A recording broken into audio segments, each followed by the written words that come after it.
Welcome to our Compliance Conversations, hosted by Insurance Licensing Services of America. I actually got that out. And it's the Spot on Insurance podcast. Today we'll be covering pre-licensing exams and continuing education part 2. Thank you guys for being here. This will be a 1-hour session, and today we are streaming live on different platforms. I don't know all the platforms. I think it's LinkedIn, Twitter, Facebook, Periscope maybe. YouTube. YouTube. Oh, how could I forget YouTube, which is where you can catch all of the bloopers when Ted messes up. I don't mess up. You can catch them on YouTube on Spot on Insurance.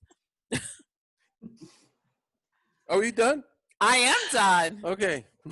Please tell us who is here Providing today. a hands-on experience is Lesli, Leakey, CE and Regulatory Compliance Manager at Prometric. Take a bow. Rachel Chester, Chief of Consumer and Licensing Services, Rhode Island Department of Business Regulations Insurance Division. We've got Joanne Delgado. Will probably show up in a few minutes. She's the Vice President of Education and Compliance at the Surplus Lines Association of California. She said she'd be here. And Barb Gavitt is here from AD Banker. She's waving at us. And from ILSA's Licensing and Renewal Department, we have Christy Roberts and Stephanie Cantu, Batman and Robin. Russ Foster, our GM, is actually in the Batcave. And handling our tech is Christian Masonette, our Spot on Insurance Manager. And fielding all of our questions that were previously sent in to ccquestions@ilsainc.com is our live chat manager, Joyce King. I think everybody knows Joyce. Joyce, so today we're going to be covering pre-licensing exams and continuing education. Obviously, our team has tons of experience with all of this since we direct all of our clients to get their pre-licensing before we take on those licensing jobs, those non-resident licensing jobs. But we never really understood the protocol that they have to go through for these remote testing now with COVID. So if you didn't find out or you don't know what it's all about, go to the Spot on Insurance YouTube to see all the protocol.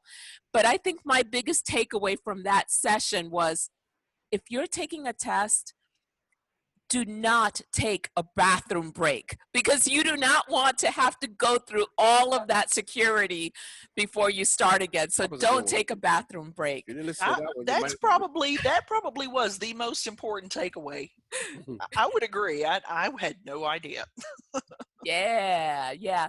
So before we get started, I know that we have a couple of people, we have quite a lot of attendees. So I want to share our ILSA newsroom so that people know where those resources are. A lot of those have come about because of COVID. There are the bulletins from this insurance departments, as well as the Department of Revenue. So Russ, if you'll share that with everyone so that they know where they can find it. I was going to say, Ted, can I share the screen? Russ, you got it. And you're on mute, Russ. Welcome, Joanne. Because I couldn't share my screen anyway, but now I can. All right. What you guys are seeing is on our ILSA Inc. website, we have a newsroom page where we post all of the state regulatory bulletins. Our marketing team is constantly getting updates from all the states.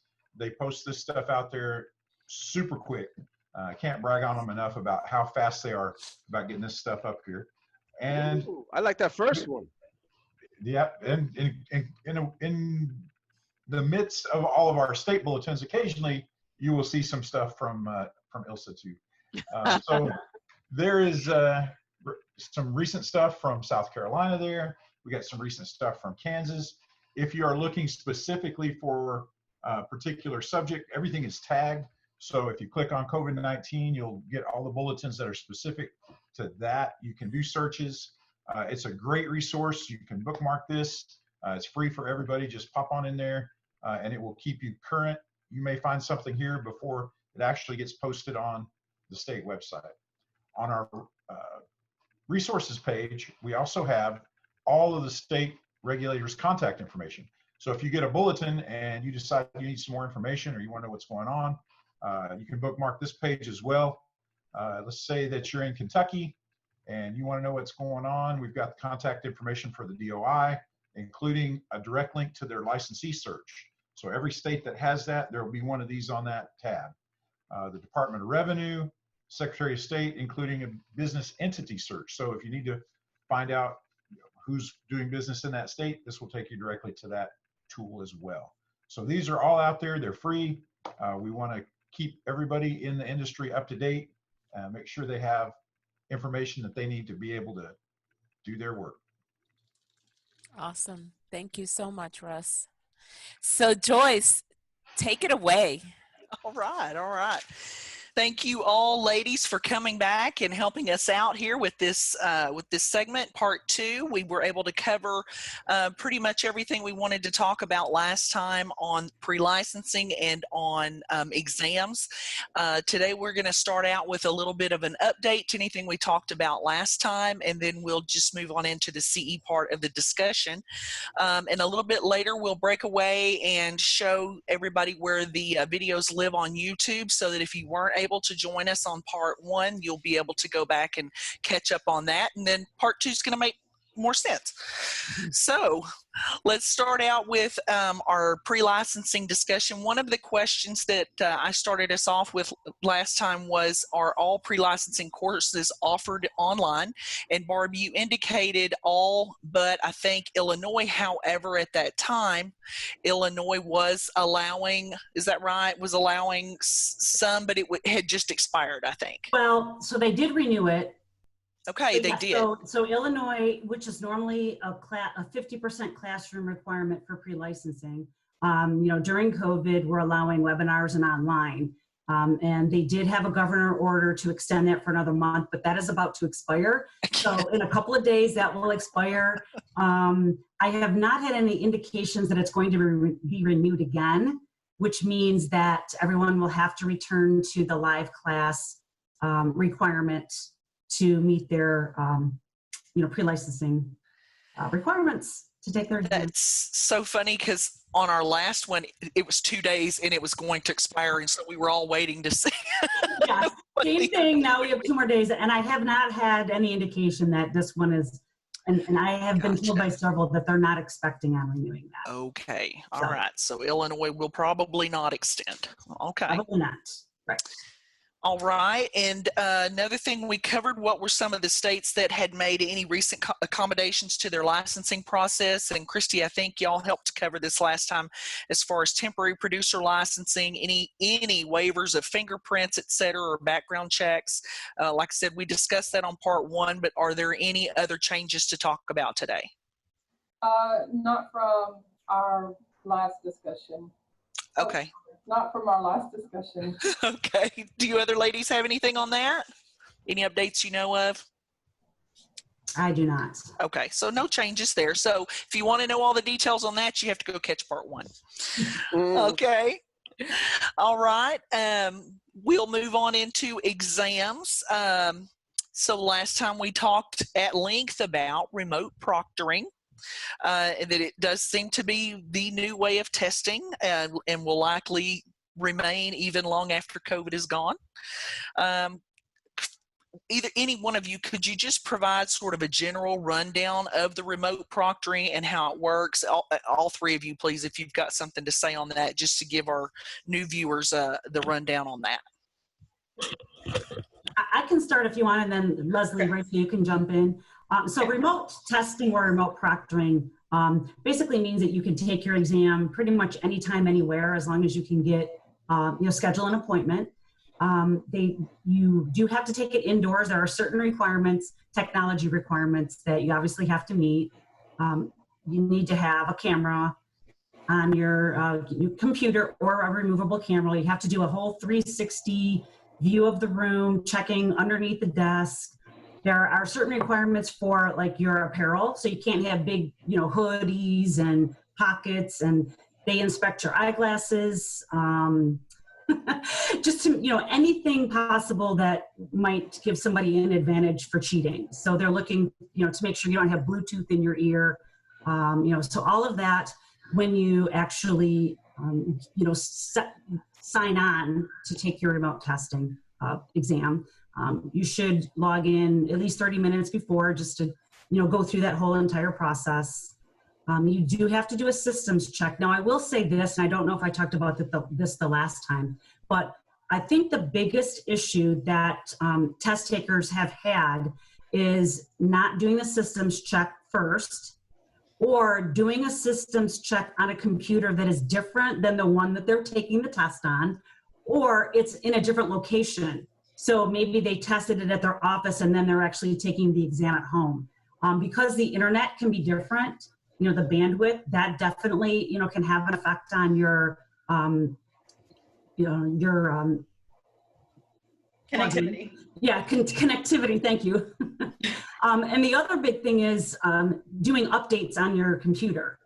So if you do the systems check and then you have an update that occurs after that, that can also affect you taking the exam and meeting all those technical requirements again. So I know that has been a really big issue with people not being able to connect when they actually get, to the exam. So that's a big thing. And then you mentioned about the bathroom breaks, and it does depend on the state whether they allow it or not. But yes, if you do have to take a break during your exam, the time still ticks, so your clock doesn't stop. And when you come back, you have to go through the entire security process all over again. So yeah, it's a lot. Definitely something that you want to make sure everything that's going to be required of you before you have to take the exam. We think that remote testing might take away test anxiety by allowing you to take the exam in an area that you're comfortable with. But for some people, it could cause more anxiety because of all of the technical requirements that you have to go through. So do you ladies have anything to add to that? So I would say, just really what Barb said is be prepared to check in the same way you would check in a physical test center. Like, I think I can speak for all three vendors where our processes are pretty much the same. We're going to check, if you have long sleeves, we're going to ask you to pull your sleeves up. You have to take the camera, move it around. We expect doors to be closed. Nobody can come in and interrupt during your test session. So if a proctor sees someone come in, they're going to give you a warning probably the first time. If it happens again and continues to happen, they're going to terminate the exam. Because you really need to be in a secure environment. Like you're in the test center, and when you go to a test center, all of those requirements are put on the vendor to make sure it's a secure area and that everything is as it needs to be. When you're taking it at home, all of that falls on the candidate. You need to make sure you have a secure area. You need to make sure whatever clothing you wear is clothing you would have worn to the test center. Make sure your desk is free of clutter. Like right now, my desk probably wouldn't pass because I have no and stuff.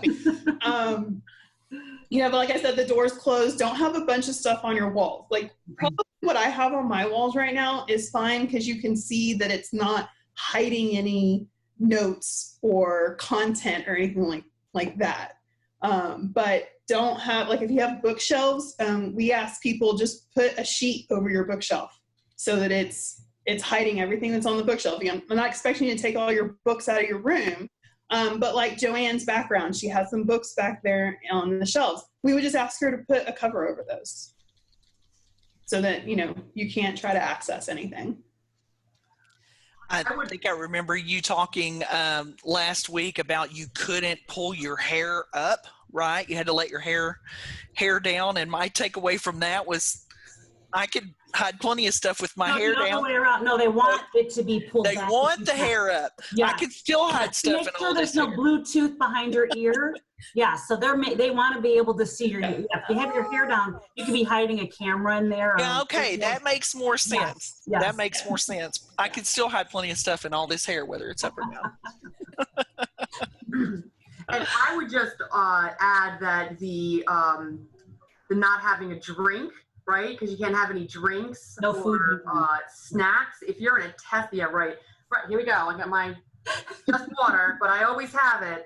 And, I think it's really important. We really sort of hammered this last time. People need to think about how they're going to function in a test center or at home, given the circumstances that you're in. And if you've never taken a proctored exam before, and you can focus at home, then do it at home. A remote, that's very convenient.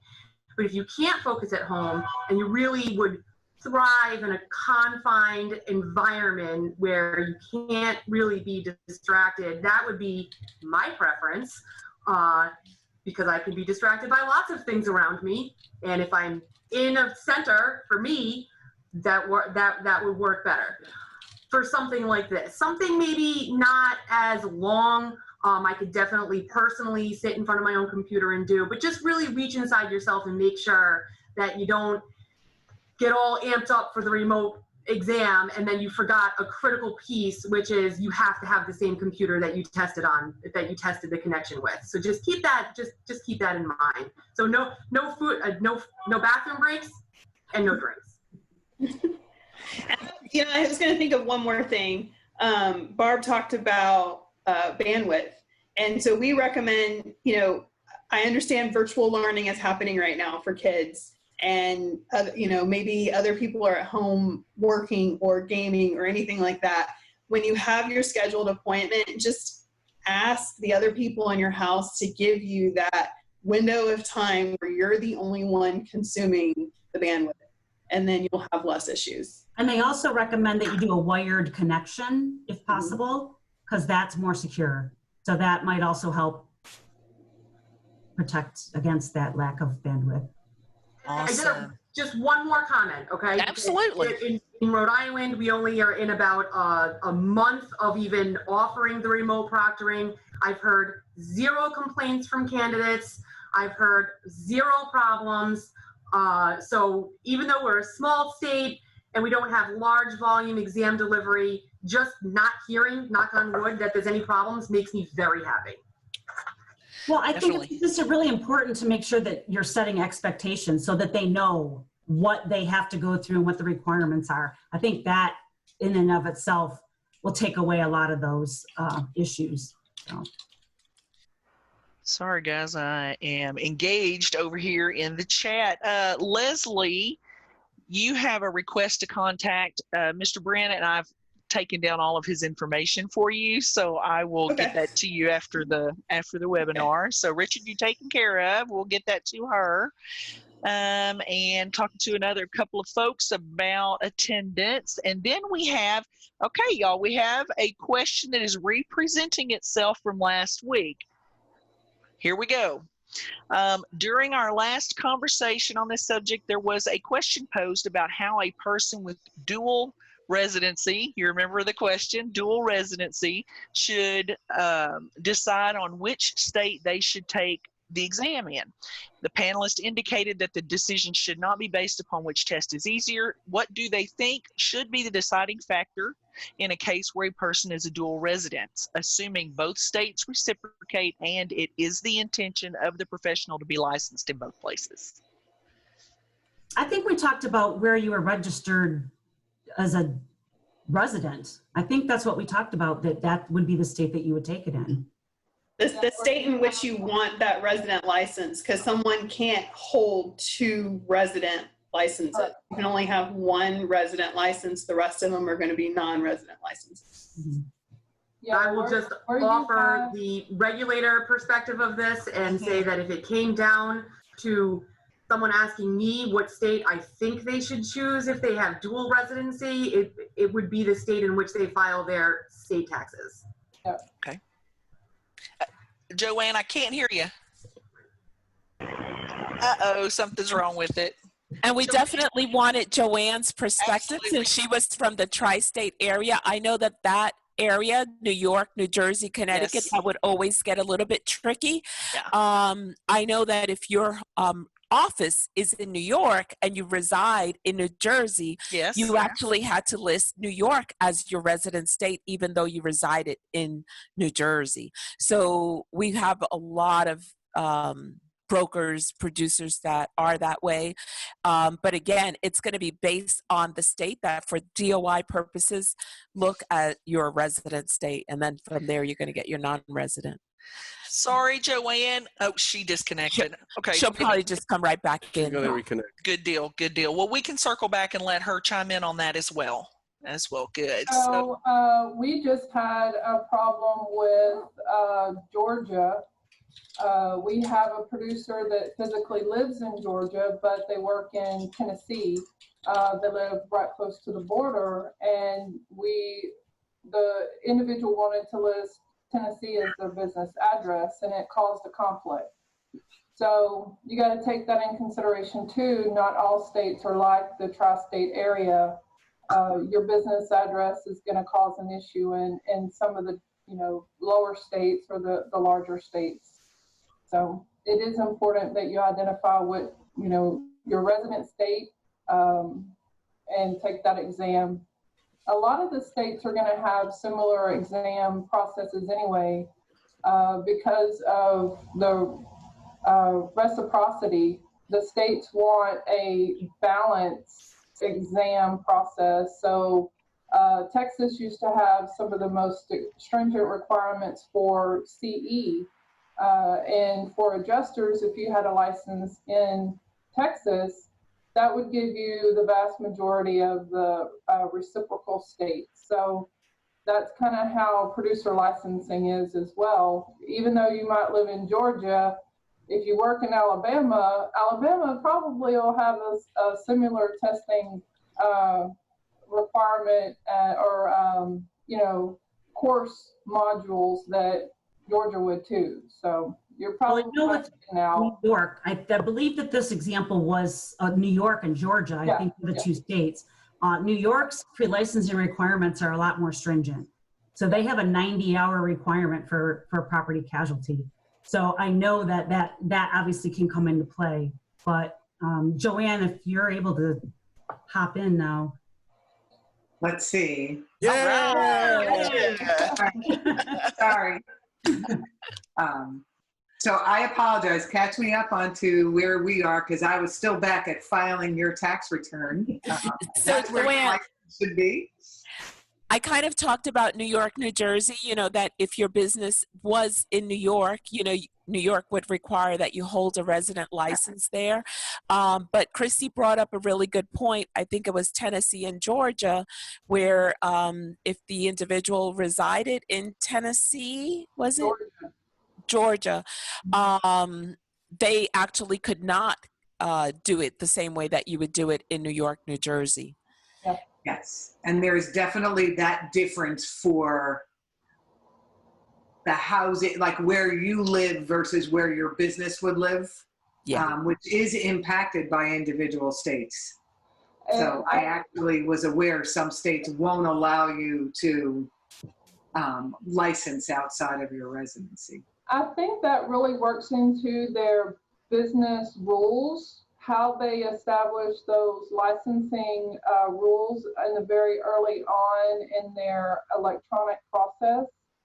So if Georgia didn't want, or Tennessee forced you to have, no, it was Georgia that forced you to have a resident business in Georgia, it was probably wrote into those business rules to kick all those applicants back. So I mean, we're getting a little bit more feedback. With dual residency, you could file 2 different state forms for your taxes if those states require state taxes.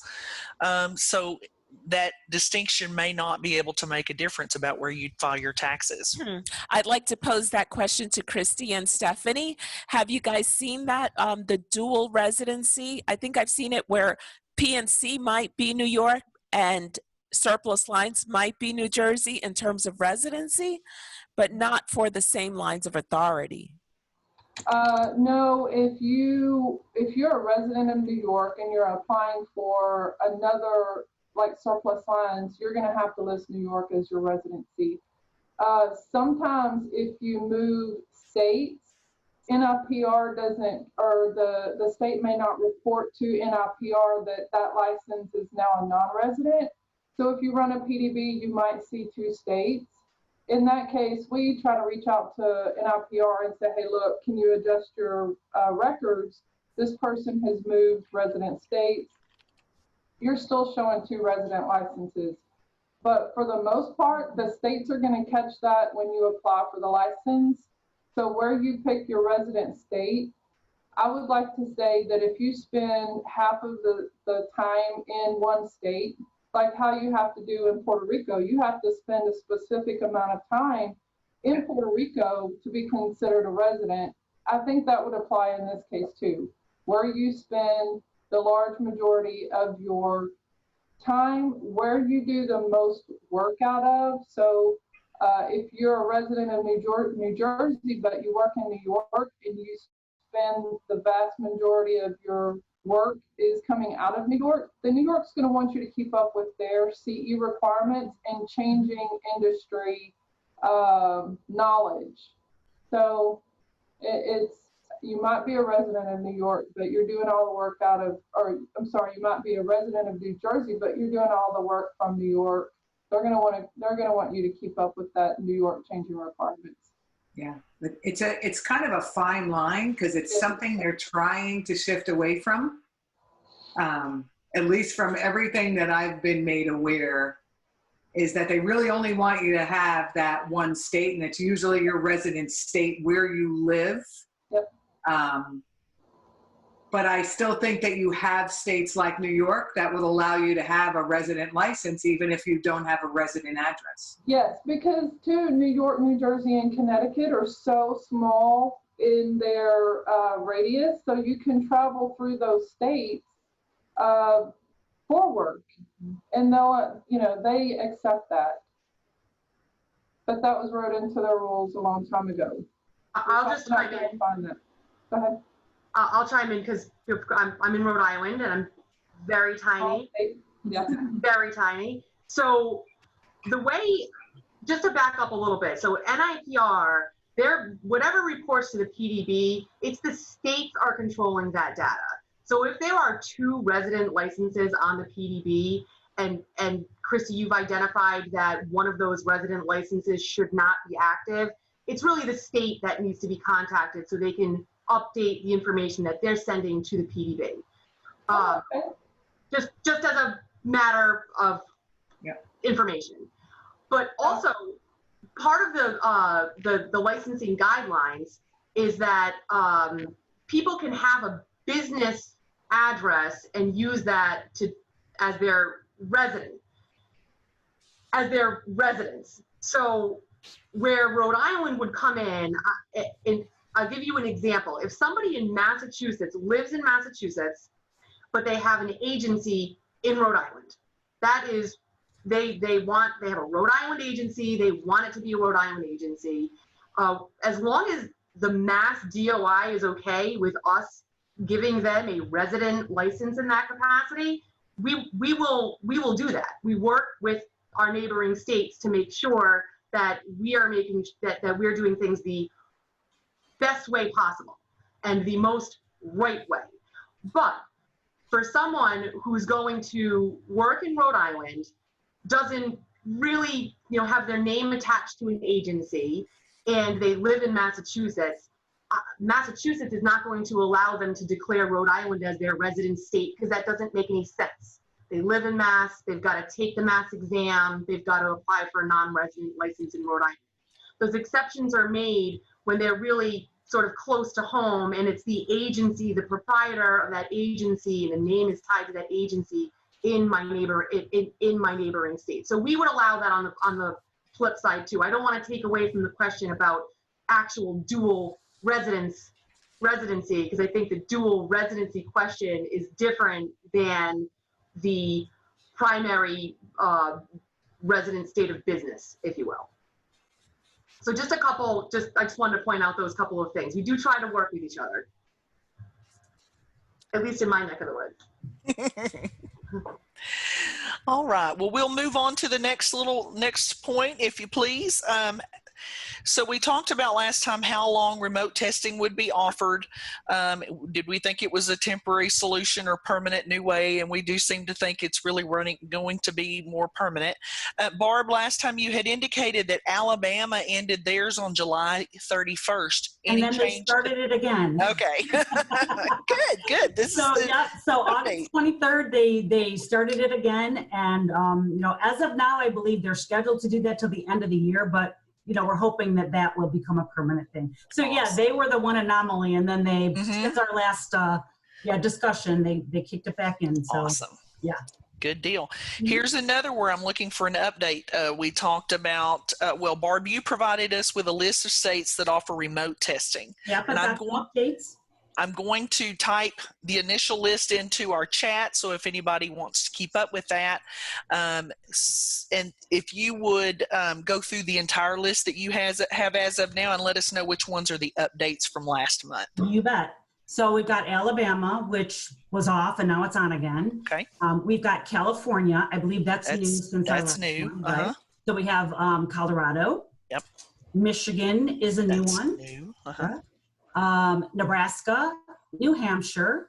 Hang on, how about North Dakota? Because I had that one from last time. Oh, you're right. I was going on my list and I wasn't going alphabetical. I'm sorry. That's okay. Yeah. So because North Dakota is NO. So this is really an alphabetical thing. So yeah.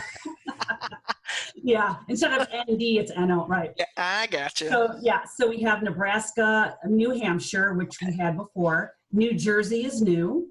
Okay. So that was September 15th. We have New Mexico.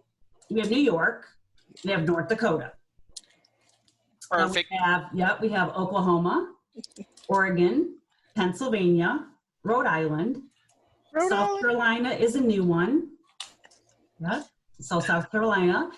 We have Utah, Vermont, Virginia, Washington, and Wisconsin. All right. Right. So Leslie's got an update for you as well. So I can tell you that Maryland will be moving to Prometric on October 1st. And it is our intent to launch in-center testing and remote proctoring on October 1st when they go live. Great. That's great. The only other state that we have a projected date is Alaska. And that's projected to go live on October 9th. Otherwise, there are other states that have committed, but we have no dates or anything. So we're going to have a part 3 for updates. That's what we're saying. Sounds like a plan. All right, ladies, we are going to move on now to the CE discussion, which we didn't really, we got to do some of it last time, but we didn't get to all the good stuff. We have a Q&A. Here we go.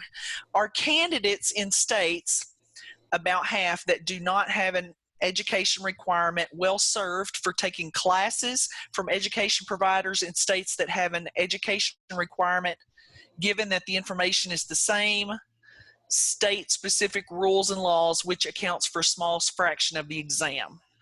Online instruction, thoughts. Let me put this into the chat, and you each can read it, because I don't think I'm doing justice by reading this. Leave me alone, Ted. Leave me alone. It won't let me copy. Oh no. I'm going to try it again. All right. Are candidates in states, and it says about half, that do not have an education requirement, are they well served for taking classes from an education provider in states that do have an education requirement? Is this an adjuster question? This is a pre-license question, Barb. Pre-licensing, okay. Okay. Well, right. It's an adjuster too. That's why I wasn't sure. I'm reading it as a pre-license question. So because there's several states that don't have a pre-license requirement. So I believe this person wants to know if it's beneficial to them to take a pre-license course in another state. I would say that I believe almost every single pre-license provider has a pre-license course for every single state out there, regardless if there's a pre-license requirement or not. Oh. Right. Yes. And nobody no would want to try to take the test without taking a pre-licensing education course. Just because there's not a requirement doesn't mean that it's not a necessity. Sure. Yeah, you're going to need to take a course because you need to learn the state laws. That's the stuff that you're going to be tested on. Yeah. Right. Absolutely. Sorry. All right. I hope we answered that one, but if not, please come back at me. Okay, CEs. Sorry, I threw y'all off there. All right. In-person classroom accommodations that are delivering as webinars. That's something I think, Leslie, you wanted to talk about on the CEs.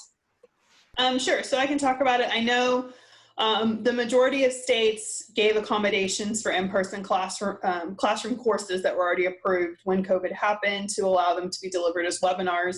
Each state had their kind of own rules as to what a provider had to do to get that approved. As far as Prometric states go, those accommodations are all still in place, although I believe, I know at least one state is bringing those accommodations to an end at the end of the year, and that is Ohio. Ohio will bring those accommodations to an end at the end of the year. The remaining, and I can only speak for Prometric states, the remaining Prometric states do not have official end dates as of yet.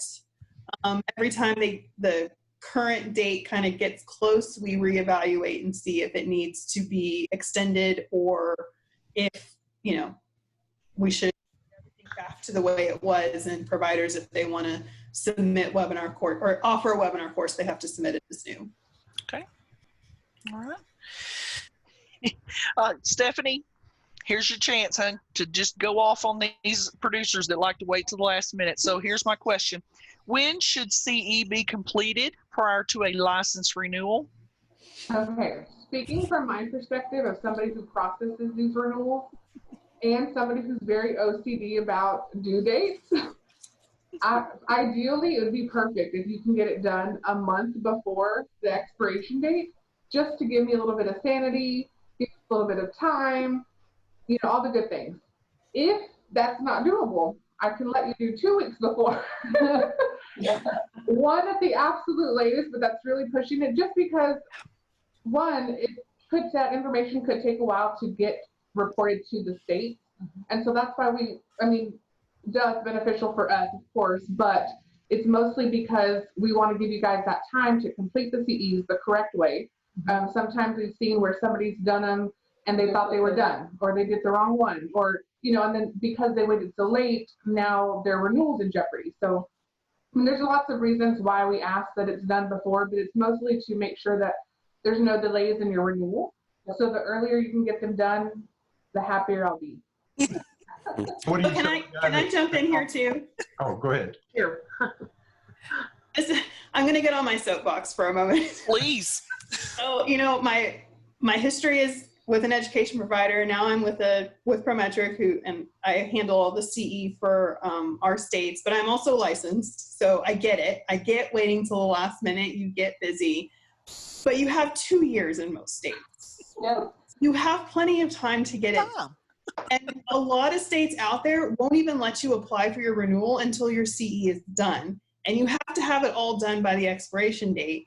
And your providers have anywhere from 3 days in some states to 30 days in another to report your courses. Right. So you wait till the last minute, and then you call your provider and demand that they report them immediately. And then, you know, sometimes we get contacted and demanded that your transcript's updated immediately and it's sent to NIPR. I mean, there are so many processes that a course completion has to go through before it gets to the end and you can renew your license. Please stop waiting until the last minute. Please. That was an official plea. She's begging now. When I started working for Ted and Arleen, I did CE. That was one of my first jobs. And it was not unusual for somebody to call and say, hey, I need to get 8 hours of CE by noon tomorrow. What do I do? Yeah. And we're talking about, this was 20 years ago, he's talking about when he was doing this role. So there was nothing electronic, right? Like we were sending in physical certificates. Yep. And now people need 24 hours and they're saying, I need 24 hours by tomorrow. One other thing that I would love to say is that after this part one of this session last time, we actually found out, and of course we're talking about CEs for producer licensing, but we found out that these webinars that we're hosting, ILSA and Spot On Insurance, are actually approved for CE for certain designations. And that came about, I think, from Barb's team. So we're really excited about that. We never went into these webinars thinking that they were going to provide CEs, but they do for certain designations. And I could just say, as a broker with 51 jurisdictions, if you hold licenses in every state, be very careful, because your CE has to be done within 2 years of the earliest renewal date. So I'll provide the example of, I was resident licensed in the state of New Jersey, and I held licenses, and I'll use New York. New York expires your license on your birthday. My birthday and New Jersey's expiration, which is the end of your birth month, are several weeks apart. So if your CE isn't done timely, if you have a lot of licenses, be very careful, because they don't all renew on the same schedule. And you've got to accommodate the earliest, even if it's your non-resident. If your CE requirements are not up to date in your resident state, you will not get your non-resident renewal. So I used to wait on the broker side. Now I'm on the education side, right? So it's a whole different world. And the regulator side. And we have one of our friends is on the attendees, former regulator, Wilma, says NIPR takes a bit to update too. So the state may indicate compliant, but if NIPR doesn't show it, the agent won't be able to renew. That's true. Right. That's correct. And exactly what you said, Joanne, in New York. I don't do renewals often. Every now and then I jump in and help Christy and Stephanie do those things. So there have been times I've went to renew a non-resident New York license for one of our agents, and it's due in a couple of days and it's not pulling. And I'm like, why is this not pulling? I don't understand. Well, it came down to they're still not seat compliant in their resident state. And New York has that built into their system that if it's that close, they're not going to allow them to renew. I'm so glad you brought that up.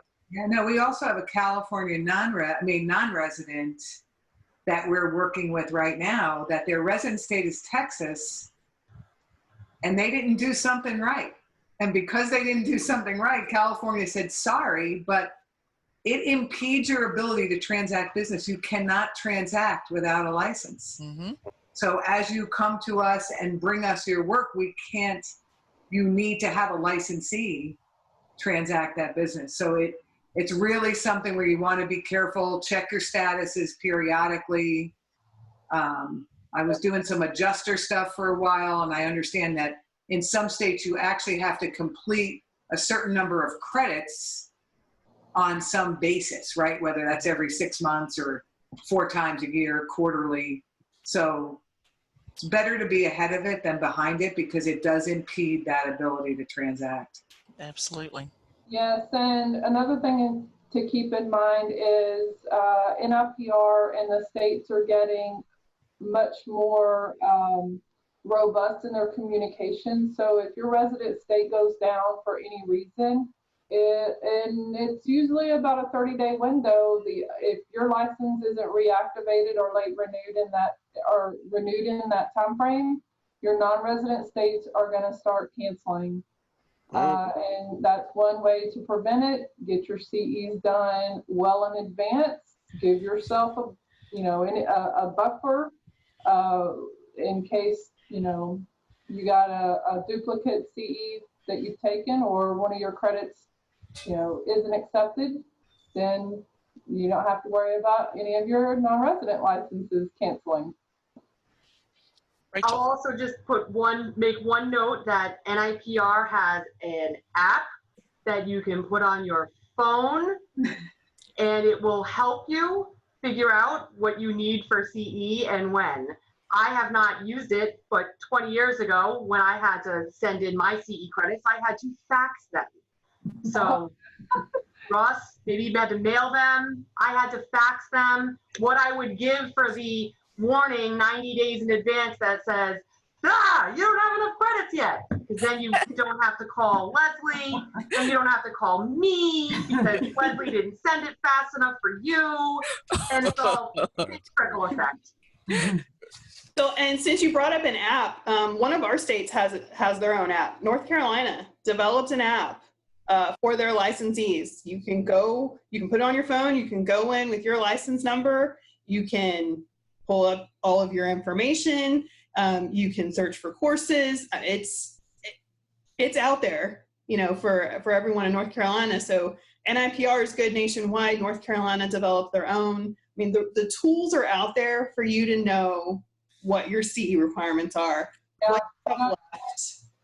No excuse. Yeah. Yep. We start our reminder program 6 months before the license expires. 6 months. That's plenty of time. And we still have producers that wait till the last minute. Yep. Hey, we've touched one person today. I'm not going to call them out, but they said, I will try to get them done faster this year. I waited until 12:30 the last time we had to renew. I said, thank you. Your license rep will love you for it. So if, to all of our attendees here or those that are going to catch it later on the YouTube, if you learn nothing else today, please learn what these ladies are telling you. Do not wait till the last minute. You just hurt yourself. We all get busy, I understand that, but you're just going to hurt yourself, and potentially your renewal could be late. You're going to have a penalty. Something could go wrong. Yep.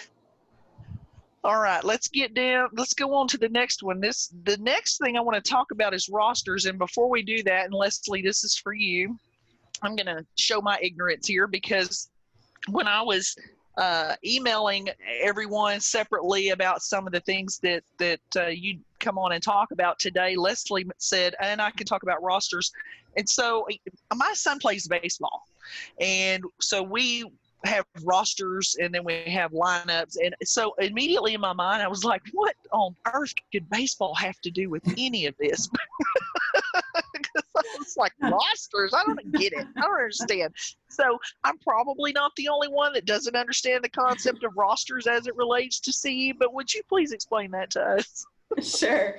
So you can kind of think of it like baseball. It is a roster of everyone who took a course.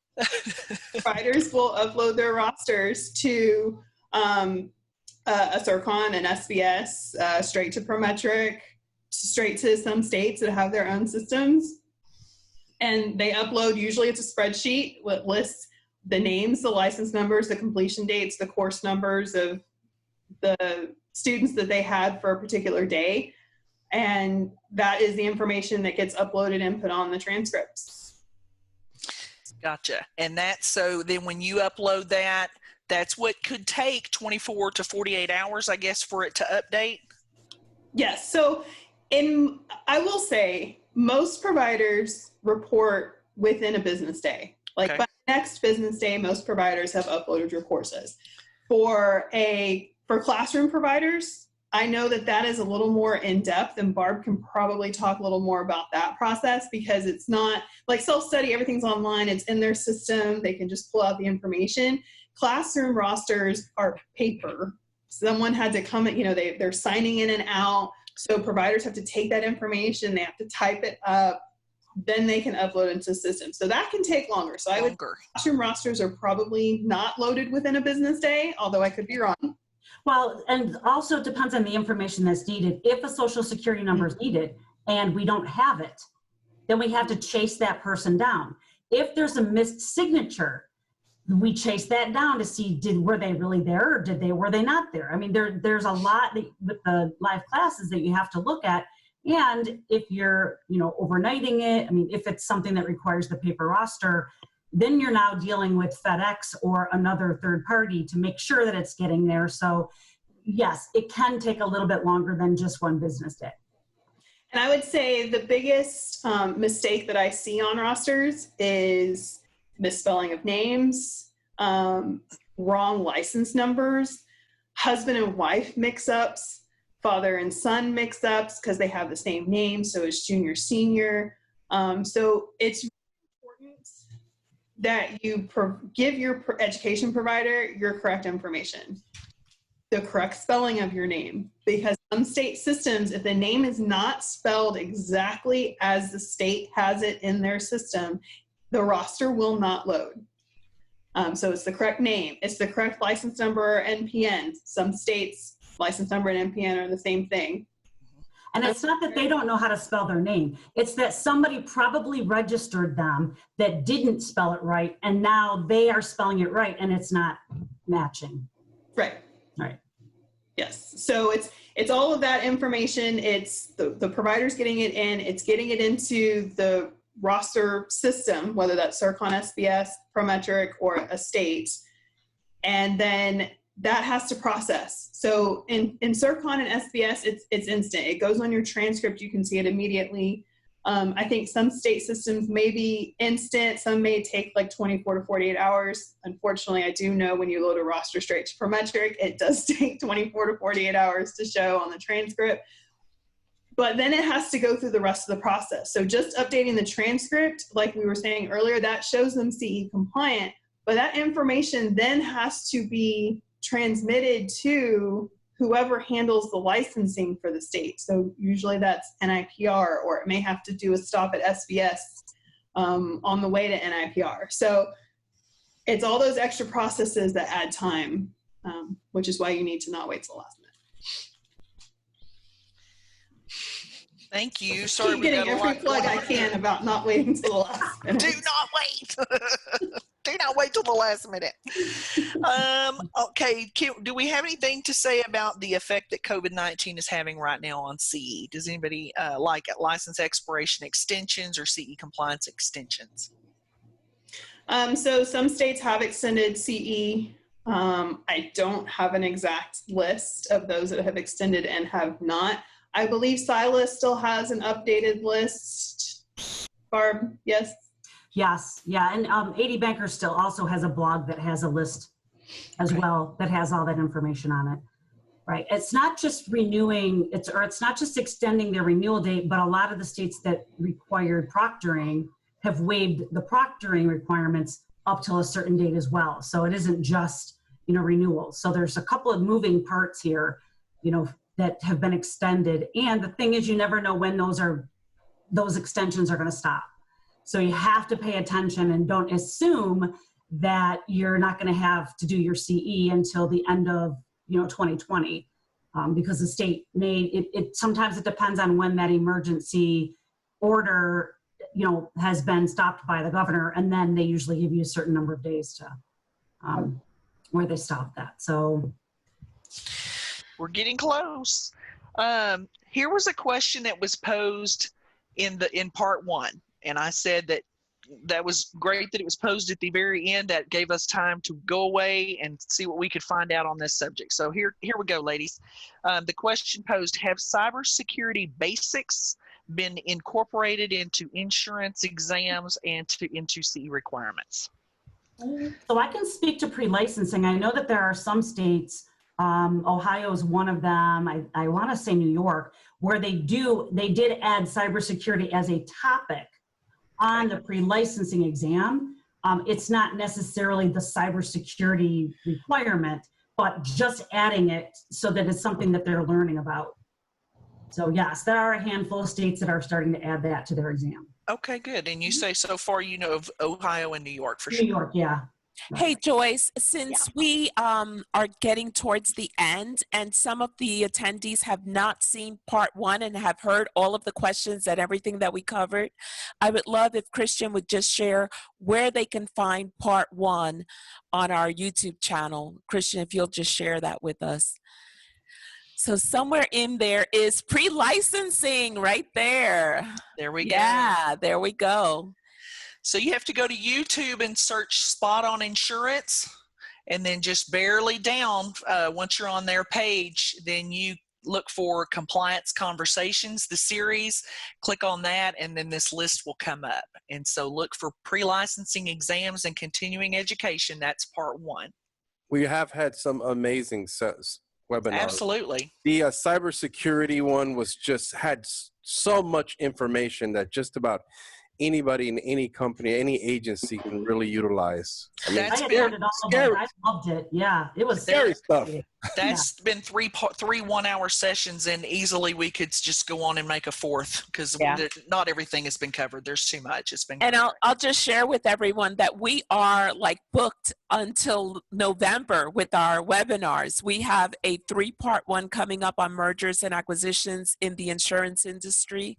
We have another one that is also a 3-part one, staffing your compliance team. So we're going to be covering things like, you know, when you get really busy, maybe you've had an acquisition, what do you do to cover all of those tasks that you have to do? So we have that one. And we also have, I think, October 1st coming up, specialty licenses. So we're going to be covering TPA, MGA, RPGs. And so these are some really good webinars that are coming up. And that'll take us right up to November. I do have one thing to add over the cybersecurity. I went and pulled our records from the CE transcripts that's been entered into our system. And there have been cybersecurity courses set way back in 2012. There's cyber liability, cyber crime. So they've already been doing cyber, whatever, cyber related for a while. And that includes identity theft. A lot of those are approved as CE courses, right? And that's what I was going to say. For cybersecurity, there's providers that offer courses, and there are some states that have I don't remember the official name of the cybersecurity. The NAIC worked on something for cybersecurity, but I don't remember the model law. Yeah. But I don't believe any states have actually made it a requirement to renew. So providers have courses out there over cybersecurity. So I highly recommend, taking that as part of your continuing education, but no state has it as a requirement to renew your license. Gotcha. Joanne. Well, I'll tell you, if you take that, you won't be bored.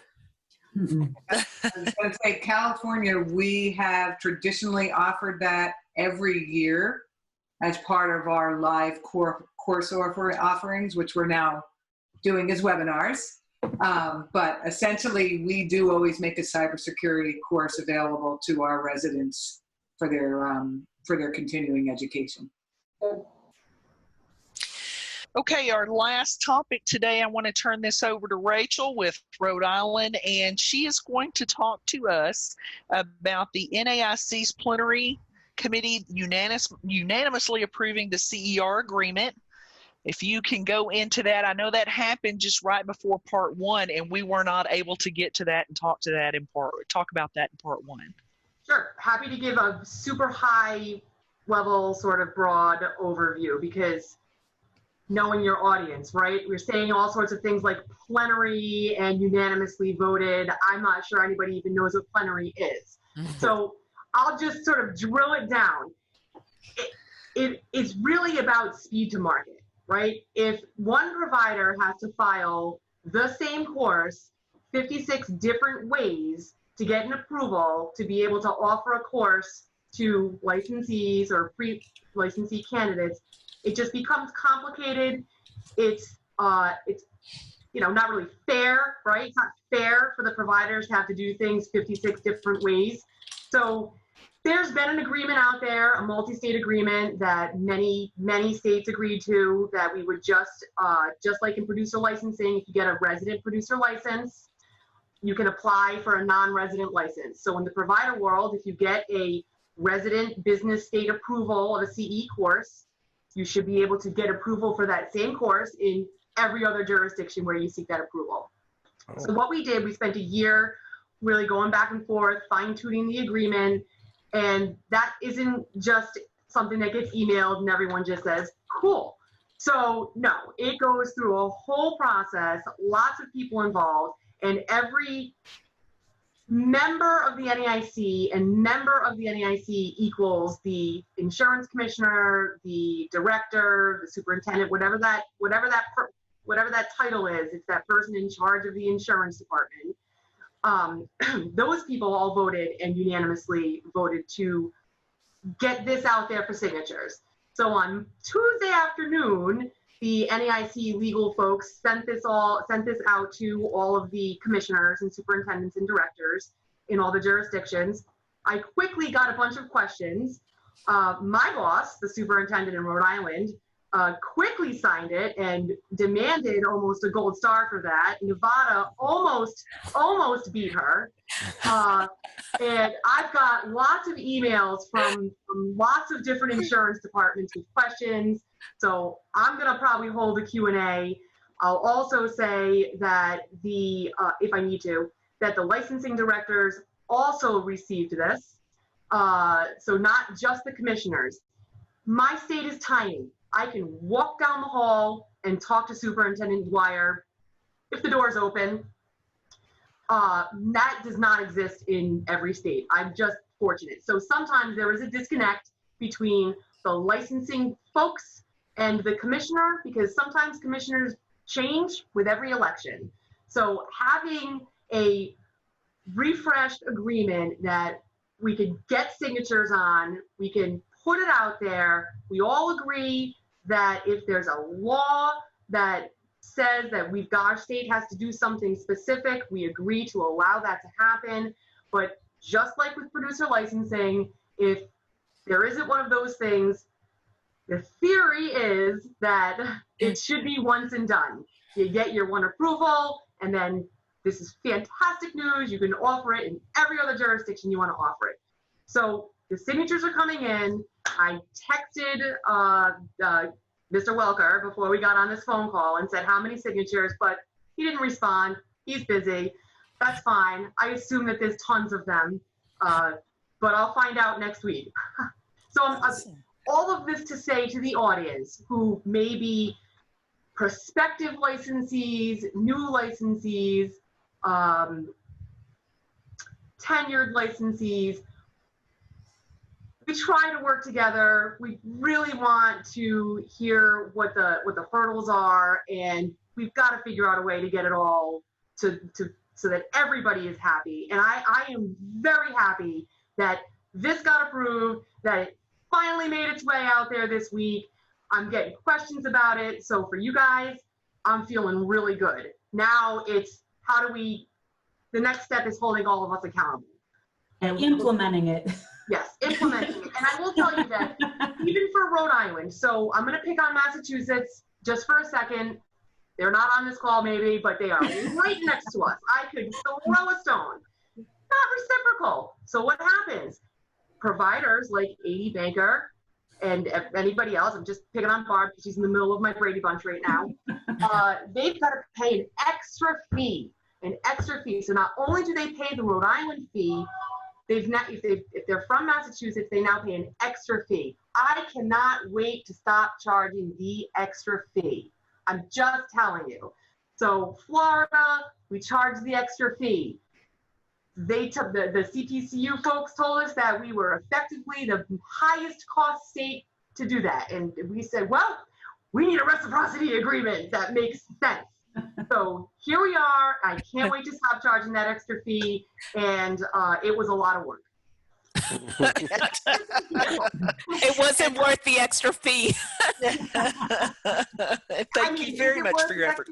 This is really, we all just have to do what makes sense to make our industry not complicated, where it doesn't need to be. So that's what I want you to have as a takeaway for if you're new in the industry, if you're just sort of getting started, some of these barriers we really work hard to take down.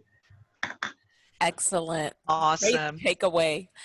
Thank you, everyone, for joining us on this episode, this webinar. I hope you guys have a wonderful weekend and hope to see you back next Thursday. I hope everyone took away something very important today. And in honor of our panelists, what did you take away today? Oh. Don't wait till the end to take your CE. Don't wait till it's too late to do those CEs. That's the important thing. Yes. Awesome. Thank you, guys.